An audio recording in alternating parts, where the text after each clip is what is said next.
ఏంట్రా? మీరేమైనా ఈ మధ్య మన ఆఫీస్లో కత్తి లాంటి ఫిగర్ ఏమైనా అపాయింట్ చేశారా? ఆ అవకాశం నువ్వు నాకెప్పుడు ఇచ్చావురా? మరి ఎవరు సార్ మన ఆఫీసులకి కత్తి లాంటి ఫిగర్ వచ్చింది? వచ్చిందా? ఆయనే.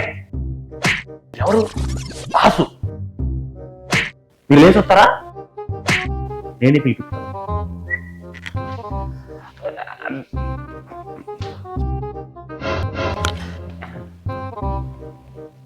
కత్తిలో ఉంది కదా. మావుడురా? ఏంటి మీ ఆవిడ? సారీ సార్, పెళ్ళికి రాలేదు కదా, తెలుసుకోలేకపోయాను. ఎలా ఉంది? కత్తిలా ఉంది. అదే సార్, చాలా షార్ప్గా, చాలా పదునుగా, తెలివైన అమ్మాయిలా ఉంది చెప్తున్నాను. దేవి ఎలా వచ్చా? నీకు లంచ్ తీసుకొచ్చా గౌతమ్. ఆఫీసులో మీటింగ్ ఉంది, అది అయ్యే తింటాలే. సరే పద, నేను కూడా మీటింగ్కి వస్తాను. నువ్వెందుకు దేవి?